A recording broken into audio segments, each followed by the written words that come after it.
Good afternoon, everyone. My name is Harita Balakrishnan, and I'm a research intern at the Institute of Chinese Studies, New Delhi. I extend a warm welcome to all of you to today's ICS Wednesday seminar titled We Were Smart, Shamate, Memory, and Migrant Youth Experiences.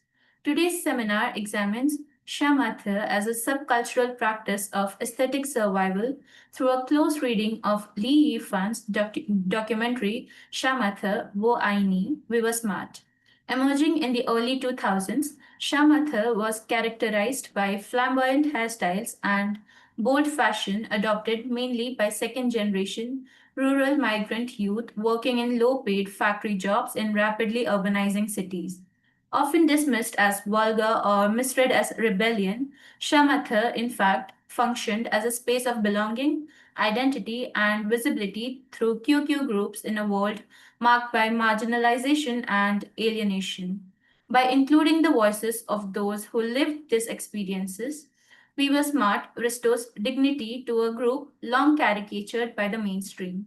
The talk argues that Shamatha was not a political resistance or labor movement, but an aesthetic strategy of self preservation to cope with factory discipline, social humiliation, and structural exclusion in post reform China.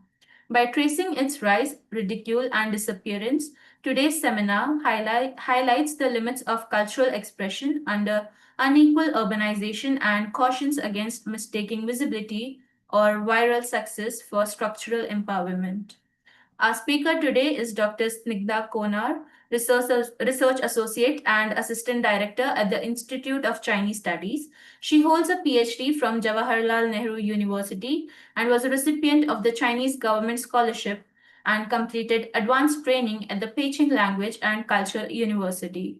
Her research interests include Chinese language and literature, gender and social issues, and she has published in Essence, The Wire, and Economic and Political Weekly. Chairing today's session is Professor Patricia Oberon, Emeritus Fellow at the Institute of Chinese Studies, New Delhi. She has held teaching and research positions at the Australian National University, Canberra, the University of Hong Kong, the Institute of Advanced Studies, Shimla, the University of Delhi, the Jawaharlal Nehru University, New Delhi, and the Institute of Economic Growth, Delhi. She has also served as director and chairperson of the ICS and has worked extensively on family, kinship, gender, popular culture, and social policy in India and China. Before I hand over to the chair, a quick note on housekeeping. Please remain muted during the seminar. You may post your questions in the chat box with your name and affiliation or use the raise your hand option during the discussion. With that, I now hand over to the chair. Over to you, Professor Oberoi.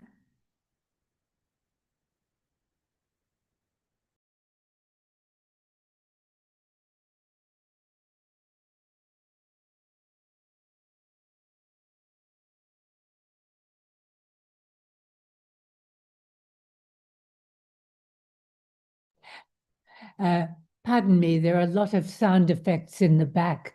Can you hear them? Drilling noises and so on. So I'll be very brief, but like everyone else, I'm really welcoming Snigdha, who is known to us all as a really wonderful administrator, keeping everyone in line, myself included, and very, very helpful in that capacity. But it's a great pleasure now to hear her personally talk about her academic and research work. The theme is absolutely exciting and something unusual for us here, and I think something to which we would all like to relate. So I would like to hand over to her.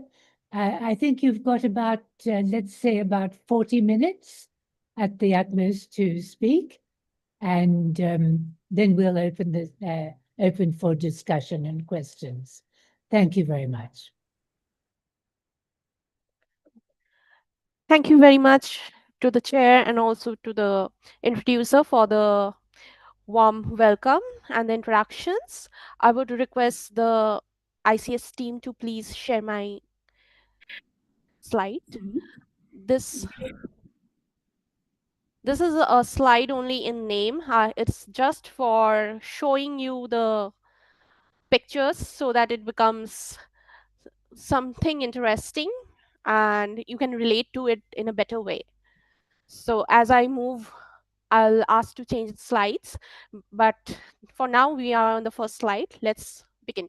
First, my question would be, what is Shamatha and who are the members of Shamatha? Shamatha is actually a subculture which originated in China, and Shamatha refers to the generation of marginalized and rural migrant youth who are primarily the teenagers and the young adults who are working in the factories and who have adopted extreme hairstyles, bold makeup, and fashion as a mode of expression and survival. So there is a much before we move on to the next, how the origin of the term, let us have a look at the three characters in Chinese on the first slide. The first is the character Sha, which means to kill. Ma means horse, and Tha means special. However, this is not a word which has a meaning to it. It's just a combination of term, the transliteration of the English word smart. And some critic has also suggested that it suggests wild freedom, combat, and encouraging many young Chinese to imagine themselves as part punk and part dandy, but it's not so. So there is a debate on as to who has coined the term.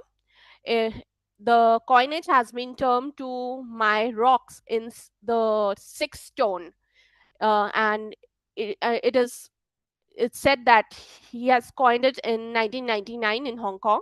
However, it is widely recognized that the term was coined by Luo Fuxing, who is considered as the godfather of Shamatha. So this is Luo Fuxing.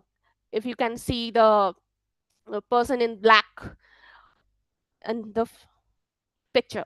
So he was known to be a notorious kid who slept in the class and then skipped it to go to cyber cafes and play a video game.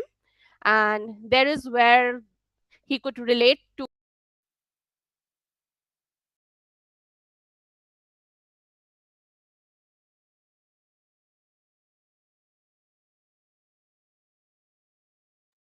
Dr. Kunal, you are on mute, I think.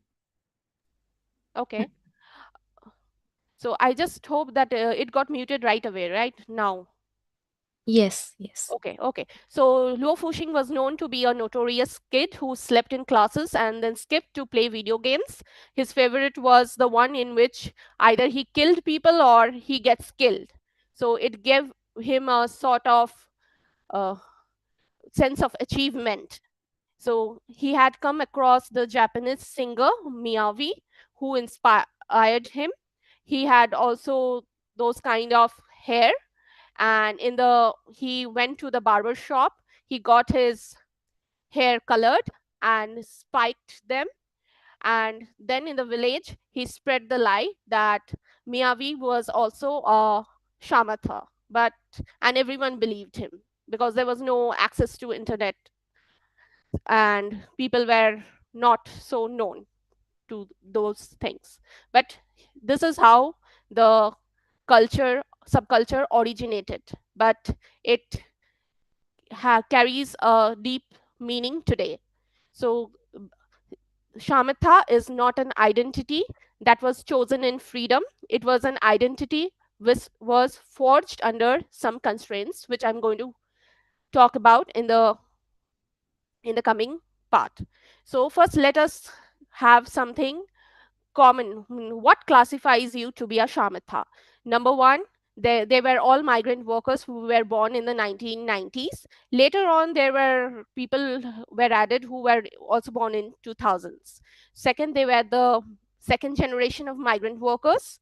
Third, they had the experience of being left behind children.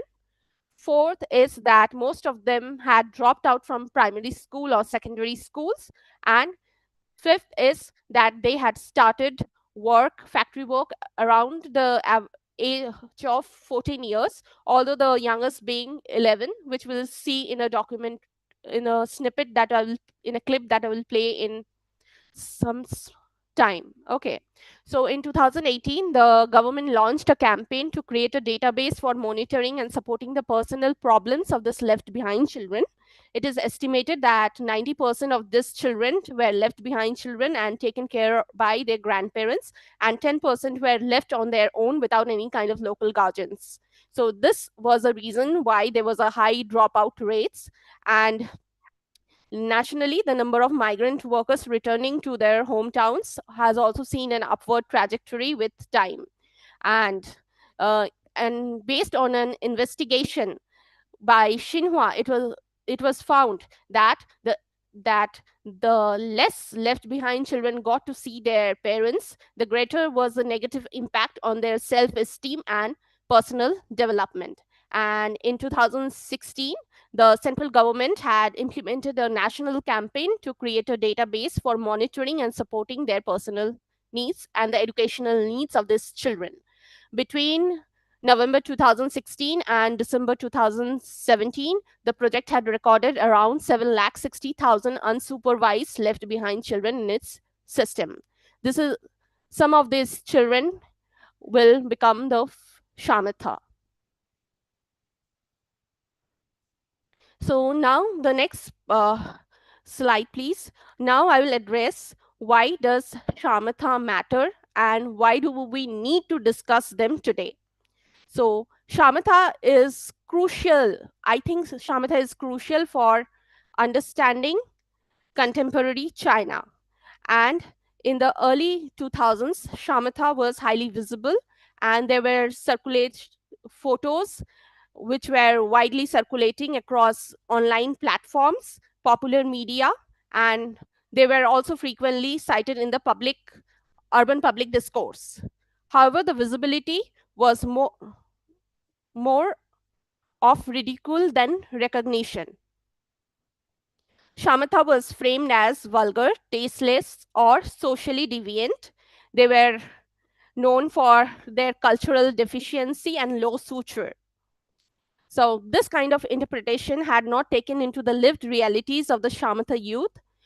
That is the long hours of factory work, the confinement in dormitories, the early separation from families, experiences of humiliation and urban spaces. So, So this it is important to discuss Shamatha because they are different from the dominant narratives of China's development. In fact, nowadays I also see that migrant workers, such such narratives are all over. That migrant workers were not paid for their hardships. Migrant workers are the second class citizens in their own country, and they were the collateral damage in the process of the economic miracle that China created. So Shamitha is also a part of and it is a little different in the terms in how they express their dissatisfaction and preserve themselves in a life that was marked by stagnation, exhaustion. So Shamitha does not fit any narrative of heroic resistance or even entrepreneurial self-making, as we will discuss in case of Luo Fuxing. So we talk about Shamatha today only to find out how marginal lives have been rendered visible only to be dismissed, and how ridicule functioned as a tool for social regulation. So now let me, next slide please. Now I will now discuss how Shamatha are looked down upon by the mainstream. So there are reports which say that Shamatha were freakish, low class, public nuisance, uncultured, low quality, tacky, tasteless. They were seen as teenage rebels, and their hairstyles, heavy makeup, and narcissistic pose were often derided as ugly and weird. But that is something that bound them together uh, through through a increased sense of community. They had become their family members. So they the people, especially the middle class, discriminated against them, considered them underclass, but they never thought that there must be a reason for this subculture to exist. They were known to be crude, clownish, and a gawky blend of goth, glam, and anime. So even one of the reports by GME and Global said, then just a hairstyle. Will the Shamate kids ever grow up? So it is being seen that they were seen as kids, not taken very seriously. So now could you just play the next slide, means the video in the next slide. It is a snippet, 3-minute long video. I want you to see that, the entire video, but so that it helps you in just correlating with who whatever I will tell in the next part. Please play the video.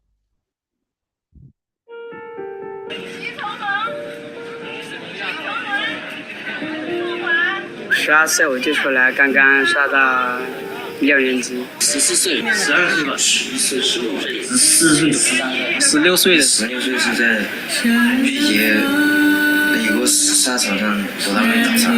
当时我是带着一个假的身份证去的。以前进道场时候很麻烦，还要抽血化验啊。要检查手，你的手弯的话不要。 然后上班的时候就手一直动着不能停，因为走流水线流水线的话，你一停你就挨堆积，一停挨堆积，所以手要快这个。天没亮，3点钟就起来上班，一直上1点到我告诉你，站着都会睡着啊，那时候我站着都会睡着啊，我告诉你。就是家里很穷嘛，然后我就一直坚持。 慢慢，我就会忘掉那些觉得很苦啊，我做习惯了，就觉得都是一样的，每天就知道上班下班就这样。感觉就是活在一个牢笼里面，就是这样。外面的世界也不知道，什么也不知道。当时我特别的压抑，上网去搜查。 当时我想要自杀那种感觉。那个时候才初期嘛，只想通过头发或者是通过穿着打扮来发泄。就是把自己外表打扮得很强硬，就像刺猬一样。想被别人随时的被别人关注的那种感觉。那个年代你不搞这种头发的话，找不到女朋友啊。每个人对快乐的理解都不一样嘛。那一刻他很快乐。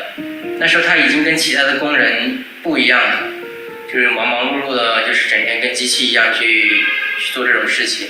他会寻找他有意义的事情。跟他们玩的时候确实很疯，在厂里上班，天天晚上不加班，有很多朋友可以谈心啊这些。好兄弟们进的流水线，个个都是长头，老板也不说。很多爱玩上网的人对发型是特别讲究，发根、发顶、发尾，那个角度有多飘、多高、多偏，特别精致。旁边那些就是很多人，就很多不同的地方，都为了玩这个头发，也就跟我们聚集到一起。因为大家可能有一种感觉，就是说我们是一种人，别人都是会觉得我们大家不正常，但是我们还能坚持下去，就是一个家。只要是玩杀马特，都是我们的家人。Thank you very much. So this was a snippet, means it was a trailer of the documentary Shamate, We Were Smart. So the next slide, please. Before I discuss this movie, this documentary, it is important for us to recognize Li Yifan, the director of the documentary. So this is his picture. And here he is seen shooting the documentary. So to begin with, Li Yifan was a teacher of oil painting in the Sichuan Academy of Fine Arts, and he had developed a huge interest in Shamate when it was at the heights of its popularity in 2012. But he did not get to meet any Shamata in real life till 2016, when he met Luo Fuxing, and that too he met him by chance through a friend in Shenzhen. They drove to Pingdi, where Luo Fuxing was staying there, and they met. In fact, Li Yifan is known to make documentaries related to rural-urban relations and the human cost of urbanization and modernization. And this is exactly what Shamata will show us. It was very difficult for Li Yifan to contact Luo Fuxing, but most of the Shamata that Luo Fuxing had introduced had already given up the status of Shamata, and whosoever they tried to contact, they had their own apprehensions. For instance, once they had tried to meet someone who was a present Shamata, and that person thought that it was just to beat them up, and so he sent a list of 10 people, and Sang Ai Shi Ta Che Chu Qing Nian, that means burial love, top 10 outstanding youth. She gave the list so that they could spare her and beat the others up. So that was a condition how Shamata had been treated in certain way, that they had inculcated fear within them. So as Shamata were initially there were in Tungquan, Shanghai, Shantou, which had small factories and in which the requirements were not stern and they were laxer. So that most of them came from Guangxi, Henan, then in from Guangdong, Hakka areas, then in Anhui, Jiangxi, Hunan, and then areas of Yunnan, Guizhou, Sichuan. In a way, Shamata had started to come from poorer places, and it's very much related to the distribution of poverty in the region. So now let me come to how the shooting had taken place. Now, the first stage of shooting had taken more than 3 months, and Li Yifan had traveled around 4,000 kilometers across Pearl River Delta and made the Shamata introduced by Luo Fuxing. And I've already discussed the common characteristics that they had. So Li Yifan believed that without the understanding the factory, it was impossible to understand the Shamata subculture. So Li Yifan became familiar with the hair salons that were favored by Shamatas. He came to know that their preference for grilled fish. He came to know about the popularity of Oppo mobile phones on streets and the general low level of consumption in industrial areas. In fact, Li Yifan had initially believed that most important scene in his film would be that he goes to Shanghai ice skating ring, and a Shamata party is generally scheduled during the National Day holiday. But during this period, and he realized that Shamata, he had initially thought that he will just introduce their history and then introduce the Shamata, their colored hair, introduce them one by one, but giving it an extravagant look. But he couldn't do so when he came to know about their stories, the hardships that they faced. So he connected this scene only merely set the tone of the documentary, and this documentary doesn't function in a way that other documentaries do. Here it is a kind of a participatory documentary in which the participants are the Shamata themselves and they are telling their own stories. So most of the Shamatas had come from mountainous regions and had grown up in familiar village societies where trust but they trusted the outside world, but they were constantly cheated. So they were robbed of their possessions, and as a left behind children, they already had low self-esteem, and when they migrated, they were also secluded. The factory administration often deliberately separated them into different departments out of the fear that they might cause trouble. So this had intensified their loneliness. So most of those workers, they were suffering from depression. There was a scene in this trailer also where some of them had thought of suicide. So they used to work more than 12 hours a day and were allowed 1 or 2 days of leave each month. And with the access to internet, they were constantly exposed to news of projects which used to be costing hundreds of millions, UN television dramas costing of tens of millions, then celebrity endorsement fees which reached at least 20 million UN. But what was their earning? It was only 3,000 to 4,000 UN, despite the exhausting labor. So this disparity has also instilled in them a sense of hopelessness. So this was, as I had already said, that this was the second generation of migrant workers, and it was different from the previous one in the sense that their parents had saved money diligently and they were willing to work overtime and planned eventual returns to their villages. However, this generation, they wanted to remain in the city. They thought that dressing up Shamata could help them attract the help the boys attract girlfriends, and thereby reducing the need for families to pay high bride price. So in a way, everything, the socio-economic conditions, everything was weaved into this subculture. So even there was a narrative that a female worker in an assembly line would never look at a male worker. So it had also become a way of attracting people. So Li Yifan had already realized that he could have filmed a wonderful Shamatha story, but he concluded that there was no such thing called wonderful or refined Shamatha. The only Shamatha that could exist was rooted in extreme poverty. So Luo Fuxing had played an important role in helping Li Yifan collect factory videos so that there is authentic footage shot by the migrant themselves. They were already short on cash, so they were given the dream of earning 1,000 UN a day, and there was no deposit or mortgage required. So Luo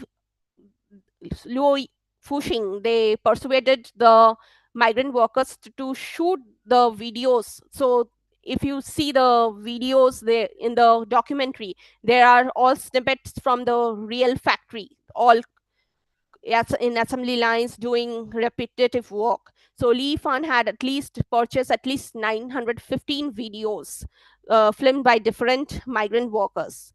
And then the second part was when they went back to the villages where the Shamatha had returned, means they had already had to give up on their status as Shamatha. They had to cut their hair so that they would be accepted by the mainstream.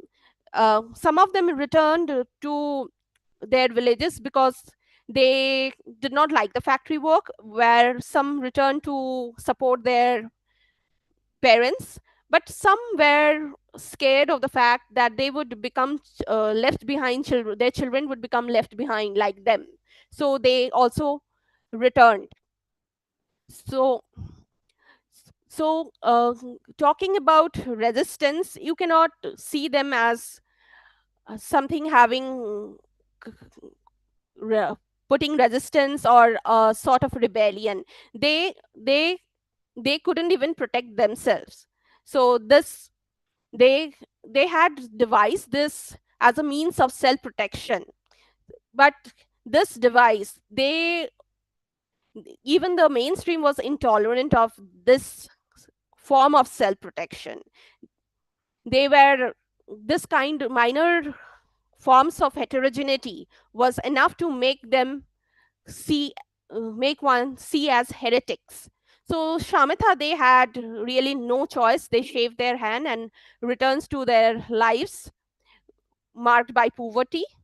And Li Fan had used three primary types of materials: the filmed interviews, the factory videos purchased from migrant workers, and the content posted by these youths in QQ videos. In the trailer, you must have seen that there were 3 slots, and in the behind there were notices of employment that were being film. So the main important thing is that the documentary was a loose structured one, but despite this, the documentary achieved success without any sense of incoherence. In fact, a review on there were around 15,000 review on Topan, and it was about mark 8.7 out of 10. And it happened despite the fact that it was never released in halls or in some public spaces. Means not halls, means this was not released officially somewhere. So let me now introduce them. There were many people who have said that this was a kind of rebellion, but I feel that they were instincts of self-preservation rather than forms of resistance. They were like a way to feel fearless, a symbolic rebellion against a dullness, invisibility, and a way to protect themselves from humiliation. And it was a way of isolating themselves in the society which kept on cheating on them.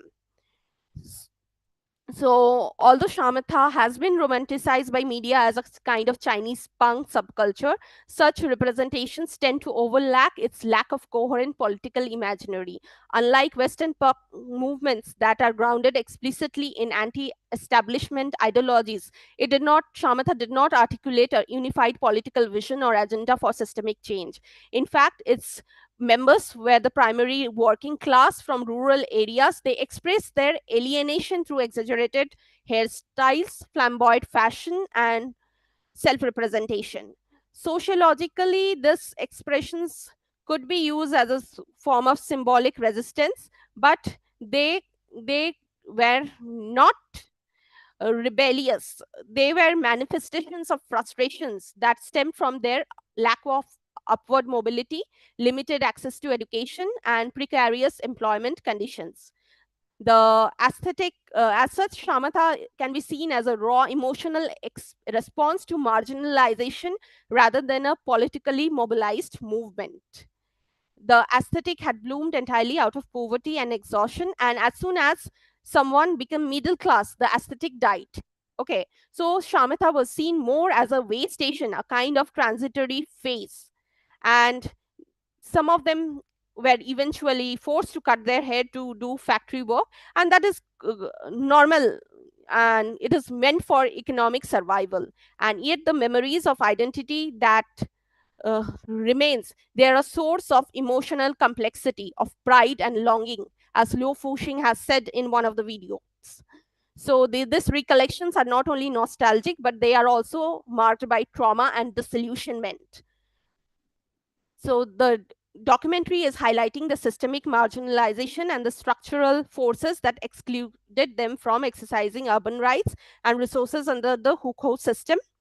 And they were seen as weeds. They grew in places which were unnoticed.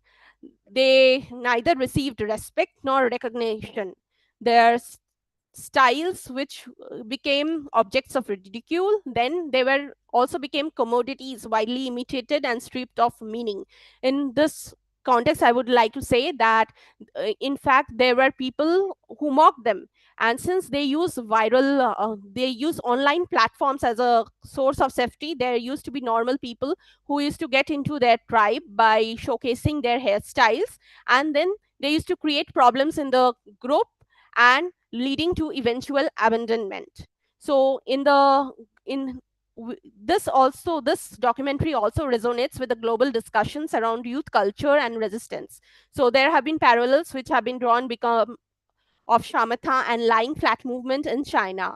So in fact, the subculture emerged from the frustrated dreams of a generation that could glimpse but never attain the promise of a better life, reflecting a deep sense of disillusionment.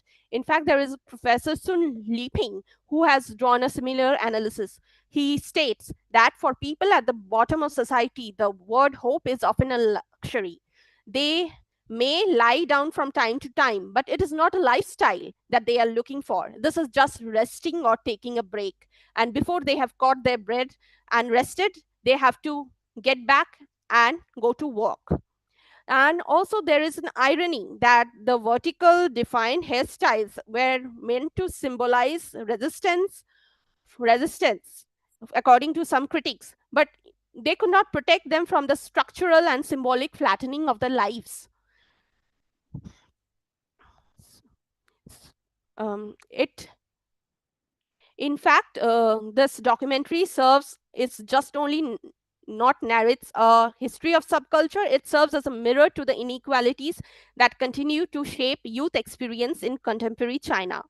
So We Were Smart not only critiques the loss of subculture, but it also forces us to think about the economic, political, and cultural factors that has silenced it. Now I'll come to the next part in which I'll tell about Luo Fuxing. So Luo Fuxing is known as the godfather of Shamatha, but here I mention about him because he has grown very famous, unlike the other Shamathas.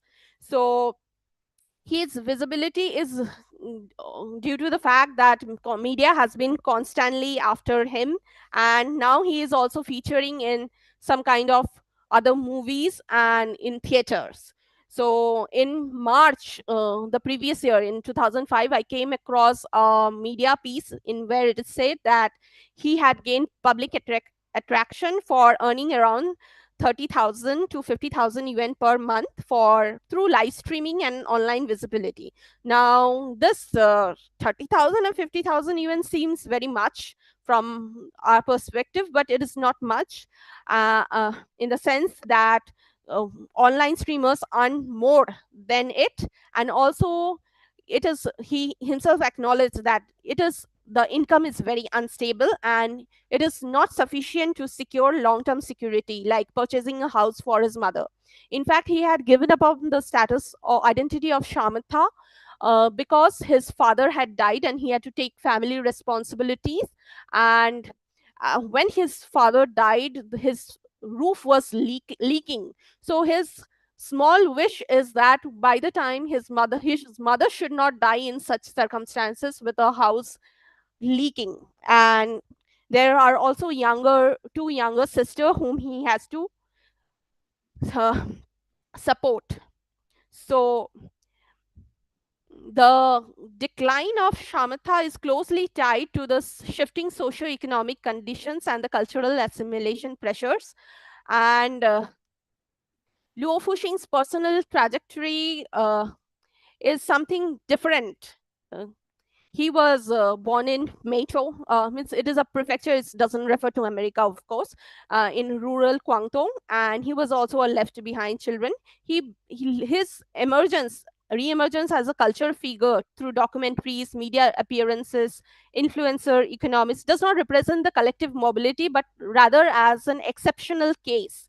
His fames, in a way, risk the producing an illusion of progress, suggesting that individual success can overcome systemic barriers rooted in hukou system, unequal access to education, labor precarity, and class hierarchies. But I feel that Luo's celebrities, it is like a commodification of marginalization. It is very much detached from the lived conditions of most Shamatha followers and who remain confined to fifth-tier cities and factory labor. So here in the last slide, please. Here, So this is a snippet from. It is not related to the We Were Smart, but it is related to where where Luo Fuxing, the godfather of Shamatha, is now appearing in a theatrical adaptation of the novel Water Margin, which has been premiered at Beijing at the Pioneer Theatre of National Theatre of China. So, in fact, when there were interviews of Luo Fuxing, one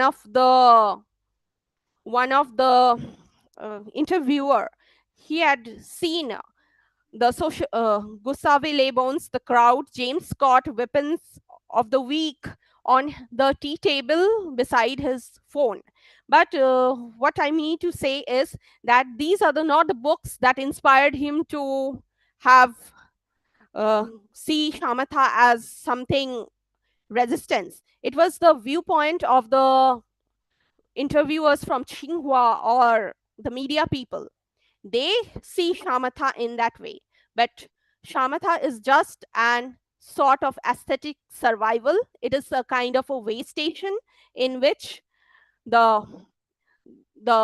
struggle to become noticed. It was in a fact that it was for their psychological needs. It was a response to affective injury and not only economic deprivation. So this documentary is important because it has moved shamatha from being an object to a subject which is speaking for itself.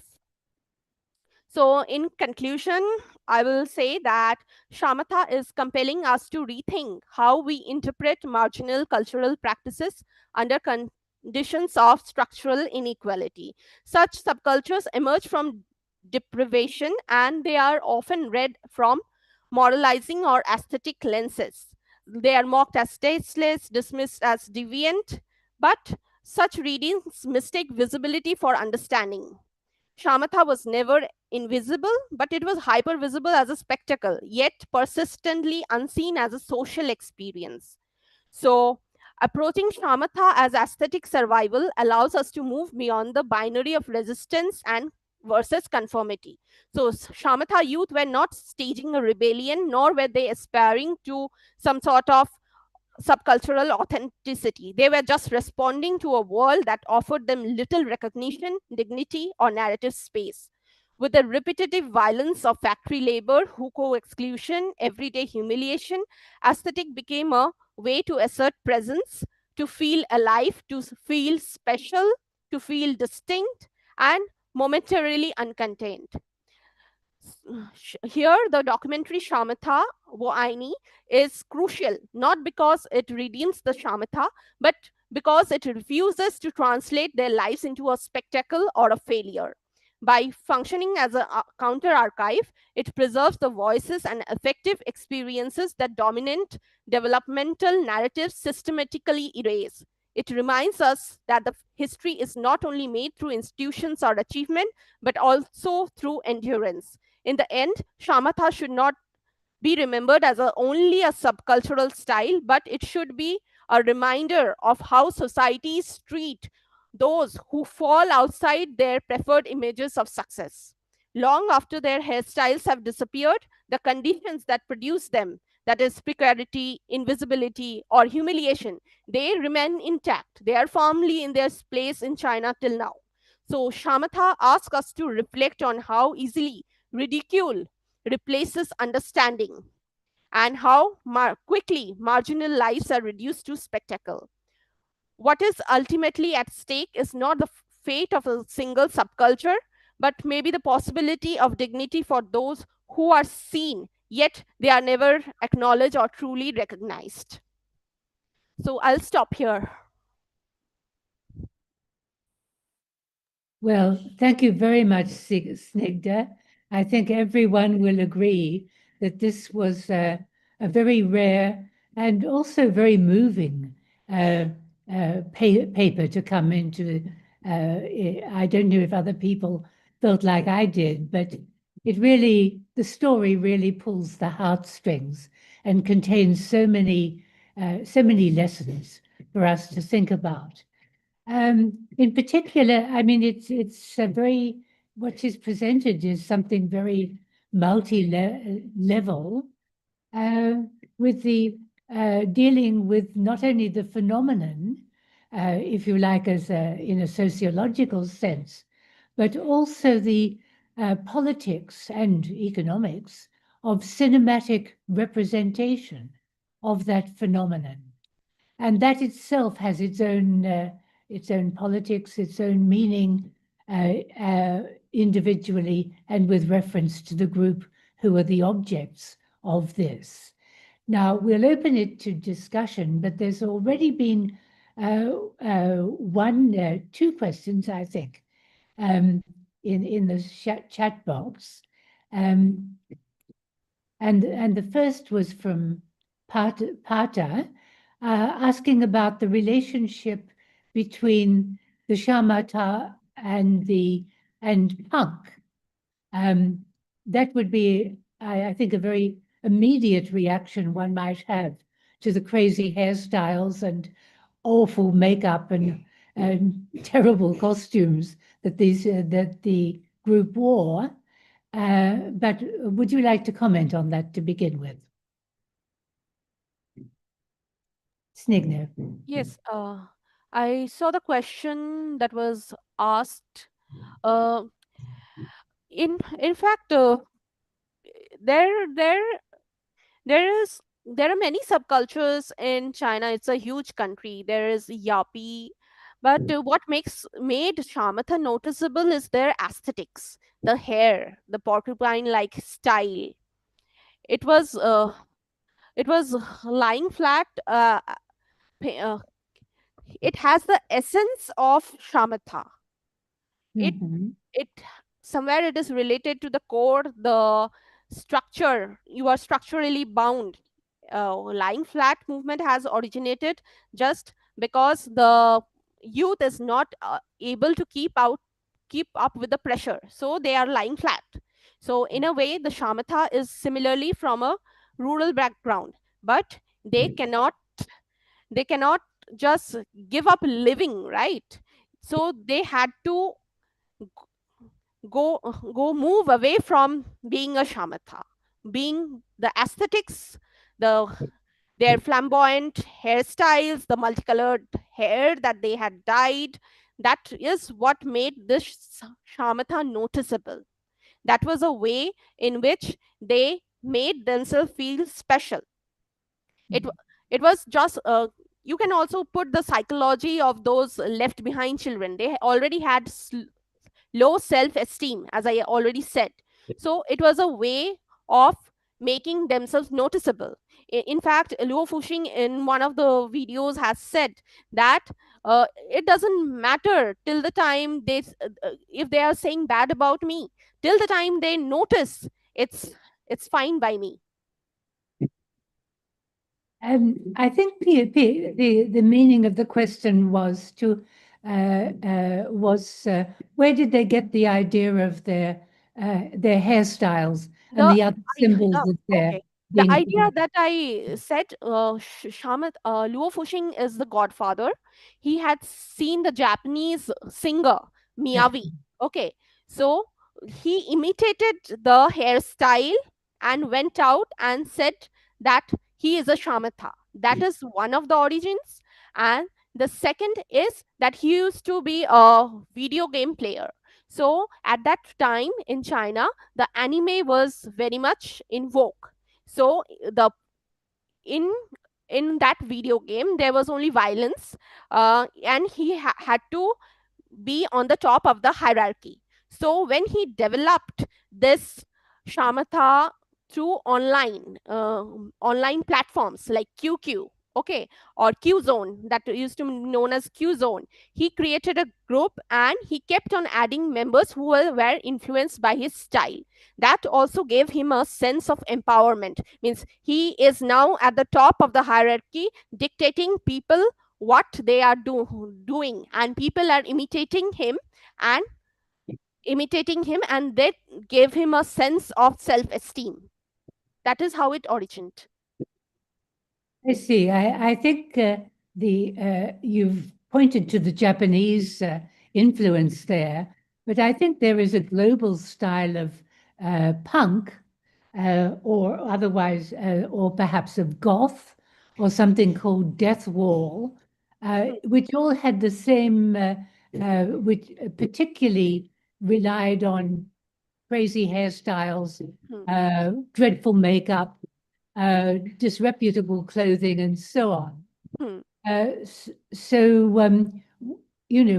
was part it looks like part of a global movement without the music that perhaps was associated with some of these forms in the West. You may like to comment on that many of the punkish styles elsewhere in the world came along with performance, musical performance, and new beats, if you like.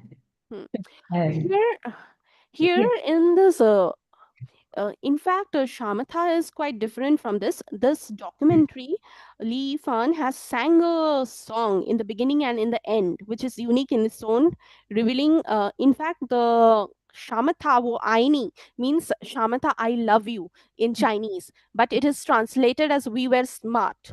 So it is a kind of a love letter written to the Shamatas by Li Yifan. And the global trends, it is different because it might not be having music, but it had other ways of venting out their frustration. Okay, so for global, if you have singing, they had a ice skating rink in Shanghai. Okay, there they used to go and skate and mix with their own people. And what bound them together was their hairstyles, and also the feeling that they were outside their homes. They were away from their own people, and it gave them a sense of family, sense of solidarity that they could not find at their factories while they were working. And it was not music that had bound them, but maybe the ice skating rink that has bound them together.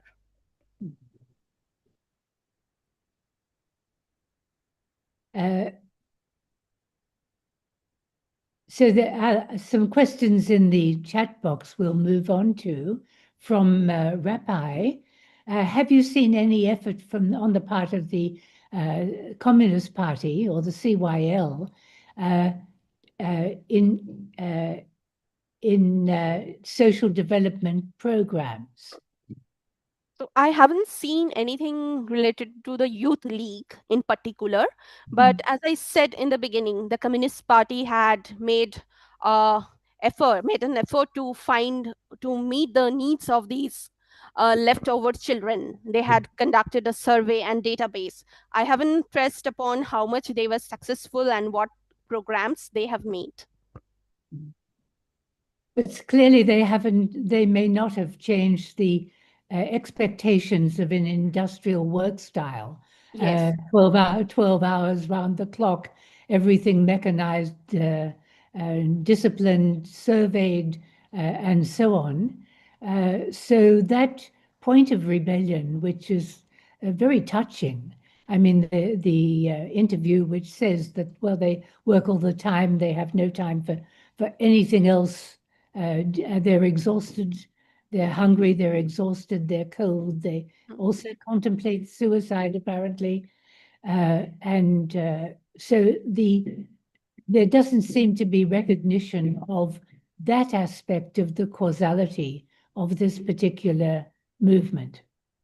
I mean, would you say that it's brought about any reform in the Chinese system of industry? Of course not. Of course not. There was no change. That is what that is why this Shamata culture is now on decline. You might be finding them in poorer regions, but it is on the decline because people have to live. And if you are having colorful hair and if there are strict rules in the factories, if you cannot afford a food for yourself, how can you talk about aesthetics? How can you, if you are thinking about survival, how can you do something which is something eye-opening or something else? Right. So there have been no reforms as of now, particularly in situations related to this shamathas. They have taken it as a way station. As I said, it is called way station. So once you surpass that level, once you are able to earn, you develop the middle class aesthetics, you give up on the title of shamatha. That is what Luo Fuxing has done. Even Luo Fuxing doesn't say that he is a shamatha, but one thing is that he looks back at his past with pride. He never regrets that he was a shamatha. There's a question in the chat box from Anne Rodriguez. Would you like to, Anne, would you like to speak to your question, please? Wait.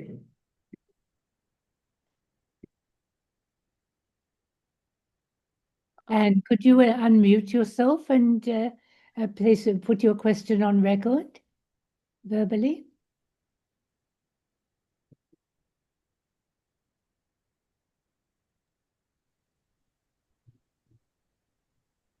I would request the host to please unmute Dr. Chandran, or are you asked? Okay, it's okay. Am I audible? Yes. Yeah, so my question was that was there any action taken by the government due to the chosen identity deviating from the norm? This is in relation to your assertion of cultural assimilation pressures. So was there only these pressures from the general public, or did the government also undertake any measures explicitly towards it? There might, of course, be implicit pressures applied by the government, but was there any explicit acknowledgement? No, there was no explicit explicit action taken by the government. Whatever done was done by one was the mainstream media and the upper classes, the middle class. And okay, it is also said that the Shamata got in the was caught in the was like a scapegoat. Means there were middle classes were fighting among themselves. They were having their own cars and everything, and it was Shamata who became the sore of the eye. Means eyesore, became an eyesore. There was nothing as such from the government, but these people had assembled, and there were public platforms. They, as I said in during that they were not even, they were even fearing to come out in public even if you are asking for an interview, because they had been bullied in the groups. But this was nothing related to the government explicitly. It was the general public.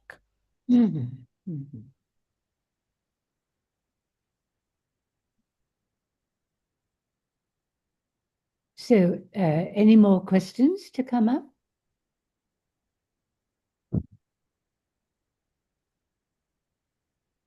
Usha Chandran, did I gather that you had something to ask here? It was. Hello, good afternoon, ma'am. Good It seems afternoon. to be the similar question.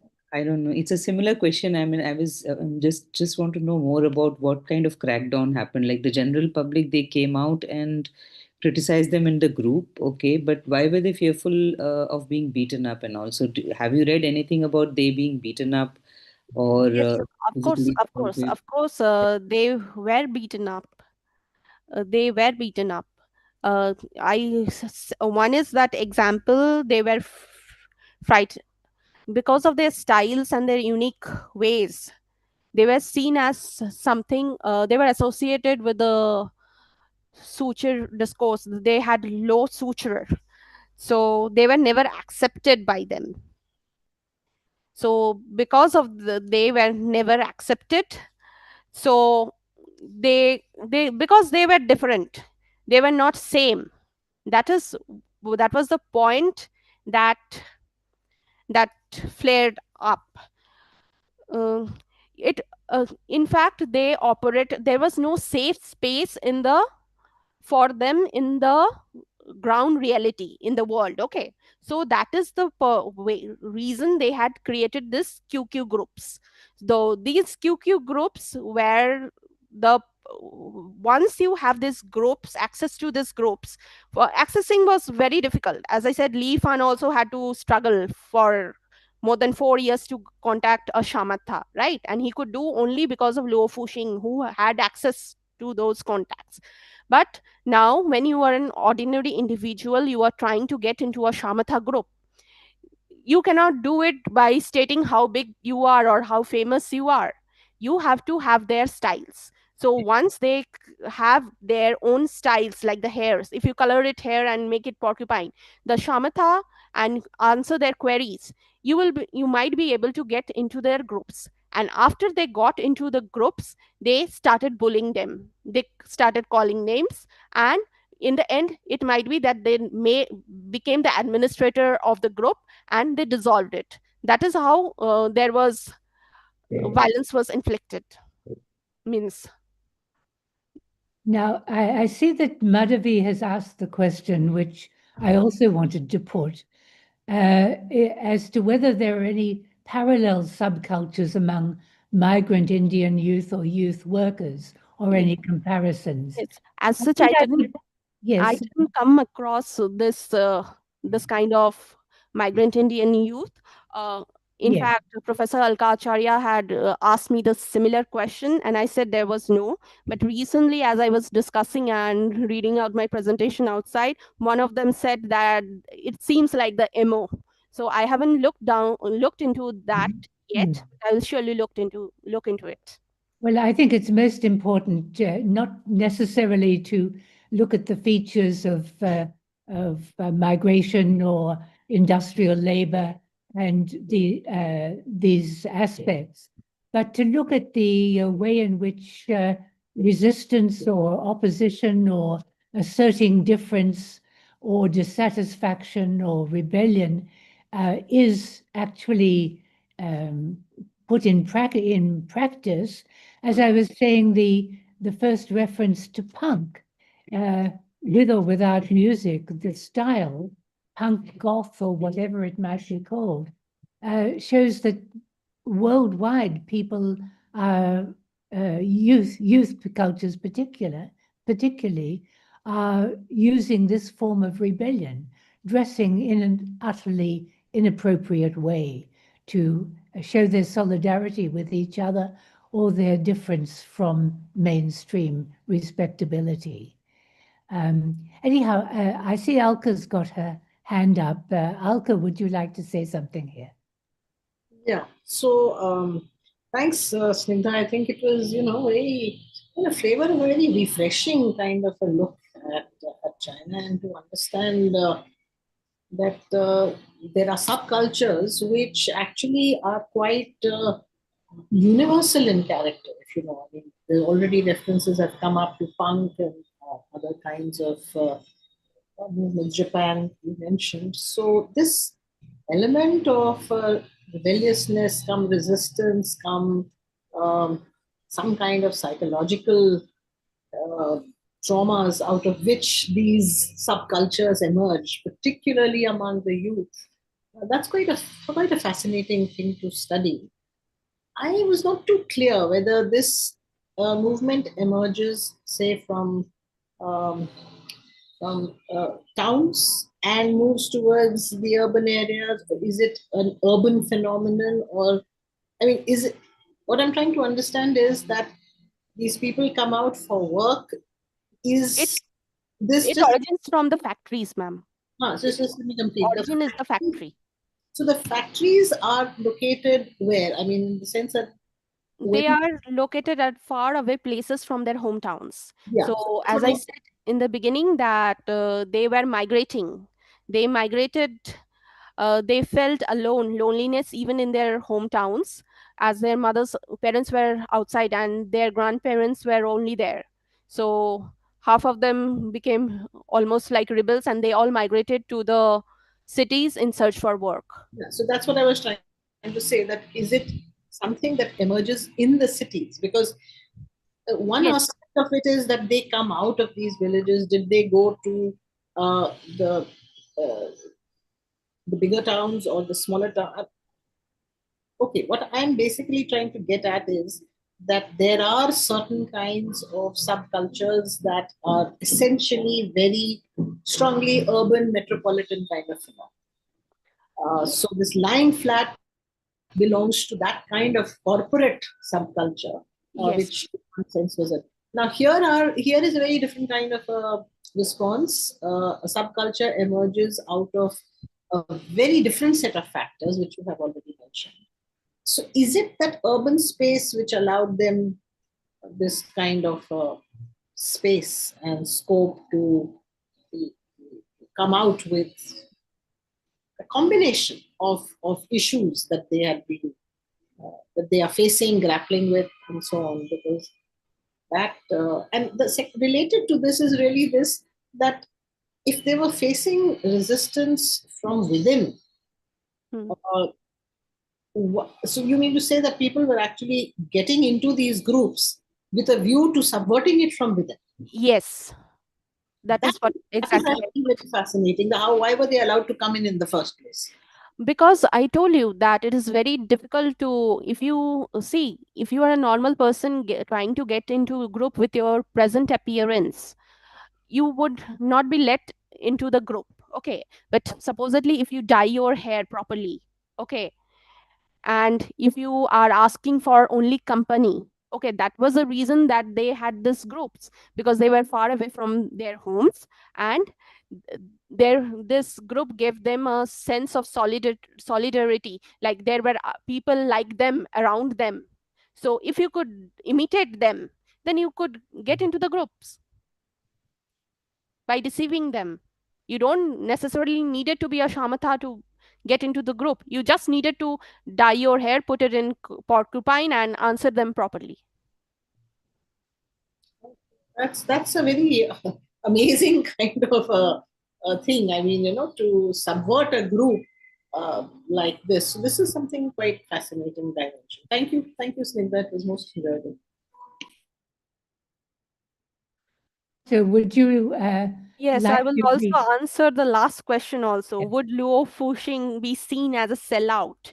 So in fact, there were media houses who had asked this question, that are you selling that shamatha subculture, the essential, are you becoming famous, putting that shamatha, leveraging that identity?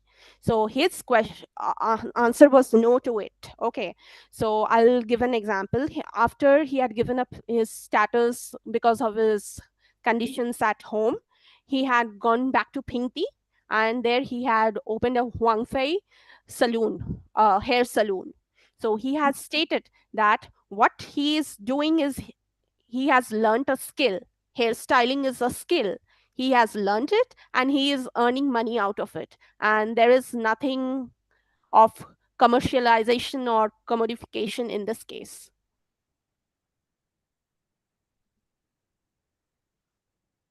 That's what he said.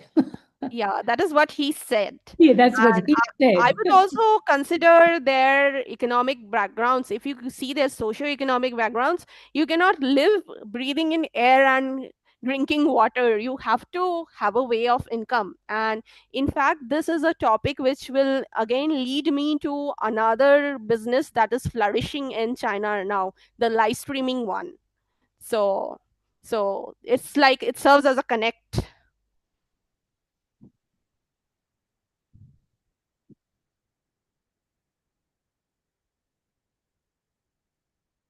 Well, I think you've perhaps answered that. There was one point in the that struck me in your in the list of characteristics of the change of appearance that they sought to have. And one of the adjectives given was androgynous. That is, people, yes, I mean, particularly males, manifesting some sort of female characteristics or the other way round. Now, this was noted by one of the critics somewhere, but what do you have to say about that? The erasure of masculinity and femininity in the cause of this very peculiar way of dressing, which is perhaps neither one nor the other. I didn't read something of this sort while I was researching on this particular topic. So whatever I read was that these supposedly it is like everyone over there, as I see, they wanted to climb up the social ladder. So if you are getting walking in the assembly line. Okay, if you are female, you will not look up to the worker in the assembly line, but you might be looking at the managers maybe. But this is what were in this context, these males were dressing up as shamatha. So that is something which was unique, and it was like a kind of style, so it was for attracting females. It is only within this context that I read about this. It was nothing was mentioned about differences between male or male trying to imitate female or something of, nothing about masculinity or femininity. It was only about they finding solace somewhere. You mean that none of the Shamata weren't also women or girls? Yes, there were women. There were women. Dress and take on these rebellious styles? Yes, there were. If you see the entire documentary, there were males and there were females also. Yes, yeah. So I think that raises some interesting questions one can ponder on. That here you have, if you have both males and females rebelling against society using the same code, dress code and personal presentation, you're dealing with something slightly odd here. I think there could be a lot more to read into this. And also you get the feeling. And the thing is that I wasn't looking it from perspective of rebellion. I just, as I said, that I don't see them as rebellion. I am just saying that they adopted the styles for self-preservation and just means having that within them to carry forward. You understand? It's means you are not rebelling. That is what the mainstream means the critics think, that they are rebelling. I have never said that they are rebelling. I see them as perceive. They have to go on with their lives, right? So they have to have the strength to put them together, and this adopting this style gave them that feeling of being special, the feeling of the feeling that they were neglected, that was there in the factories and even in the society in general. To overcome these feelings, they had adopted this style. It was not about rebellion. It is the critics who are seeing them as rebellious. Nonetheless, they were different. They wanted to be different.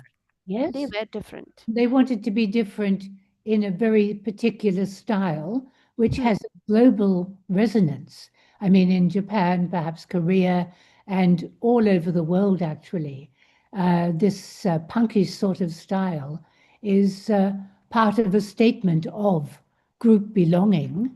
Maybe calling it rebellion is not It's excessive. correct, It's excessive. but it is being different. We're different to you. Yes. And we're all together in being different. Yes. And this is the way to show you're different, that you have used wild makeup, terrible hairstyles, costumes held together with safety pins, all sorts of things. That's really the, so if it's not rebellion, it's a statement of we're here and we're different and we're all together in it. Yes. That's important, but it is a counterculture statement also. If you don't want to call it rebellion, it's definitely a counterculture to mainstream culture. Yes. Otherwise, they wouldn't stand up. Of course, Otherwise, it is they'd be performance, right?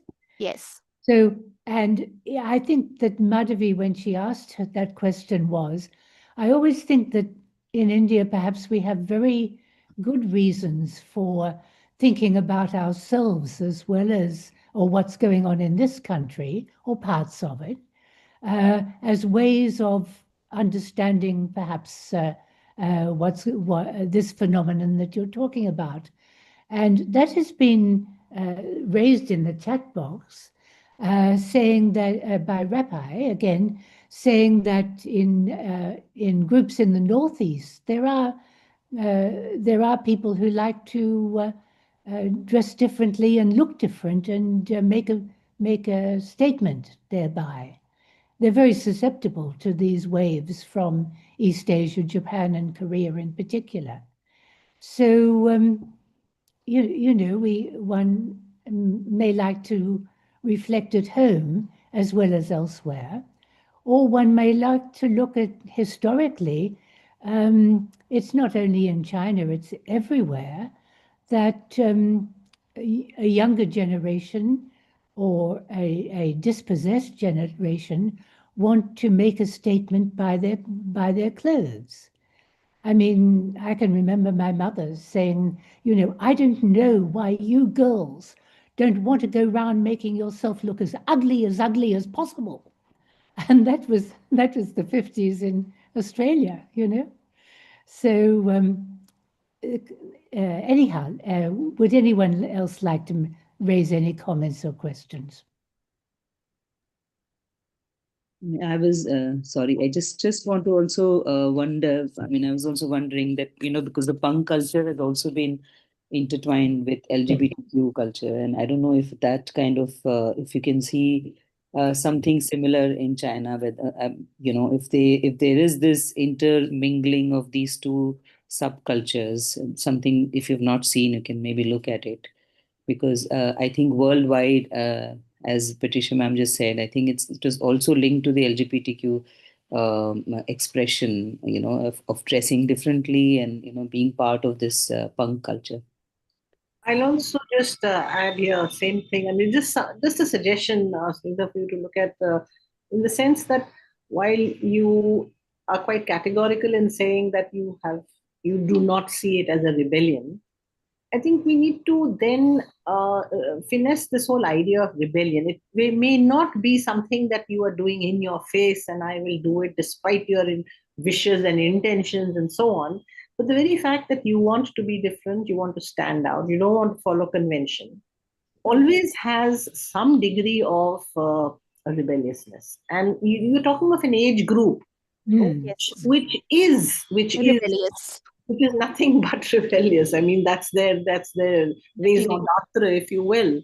Yes. And so therefore, just to examine that, what is interesting when we had first discussed it and we were saying that let's see how we can comparative kind of things with the Indian migrants coming to cities and also getting into some kind of glamorization. So the universal kind of tendencies that are inherent in a group like this emerging. Of course, there will be specificities. There will be, this whole economic kind of backdrop and challenges of finding jobs and settling down. I mean, those are specific to the Chinese economic scenario. But we are still dealing with an age group that has certain kind of universal traits when they adopt practices which make them to be cultish, which make them to be a closed group, which has its own rituals and so on. So I think somewhere you could start looking at this element and see to what extent it does take you into some new directions to relate it to a wider phenomenon. So that's just my suggestion. But thank you once again. It was really, truly very refreshing. I will look into both the LGBTQ and also this youth rebellion, the teenage part. So do people retire from their Shamate? Yes, I mean, they they do. grow out of it and become respectable? Yeah, I told you that they do retire, but they always have this this emotional attachment with that identity of shamatha. They never regret being a shamatha, and that is what makes it unique. Means once they have their own houses, maybe own cars, own standard of living goes up, they are giving up on that identity, because once you are shamatha and if you are just debarred from all kind of work that can give you some status, obviously it is the most rational reason is that you give up that identity to to become one with the entire world. Means you try to fit into the lenses provided to you, so that you become accepted. And that is also what is there in Shamatha. They were trying to become accepted. Their psychology didn't show them the, because of the psychology, because they were the left behind children, they didn't get the love, they didn't get the attention. So that is what they were seeking. Well, you also made the point that this group of young people felt they were worthless. They had very low self-esteem. Yes, they had. Did this relate at all to incidents of suicide? I mean, people who feel worthless, life is no use, they can't get on. There are waves of suicide in groups like this. Is that the case in China or among the Shamate? Among the Shamatha, it's similar to that of the migrant workers. Means when they are dejected by everywhere, means they are undergoing grueling circumstances in life, right?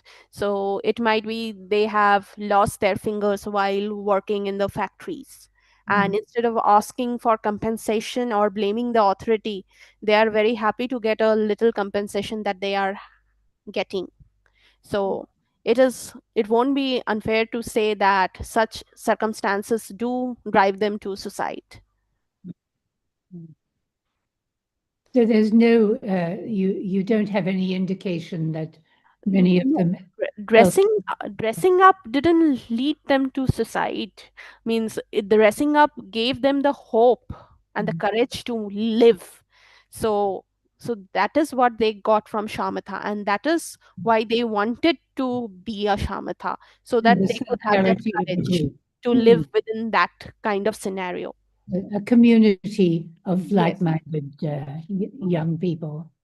So I think, are there any further questions coming or comments? Anyone else like to join? Because I think it's almost approximately time we should close up.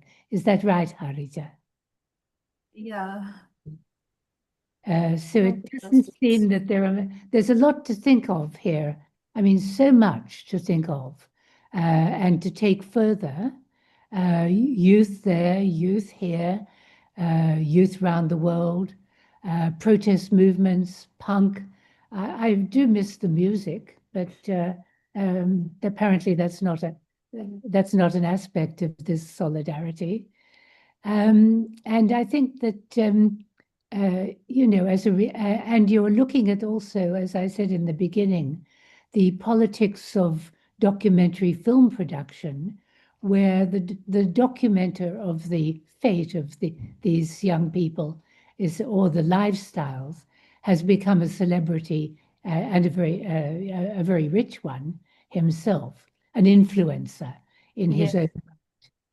So there is a new documentary that is coming up, a new film, Assembly Fashionista. So it is also starring Shamatha and this same culture.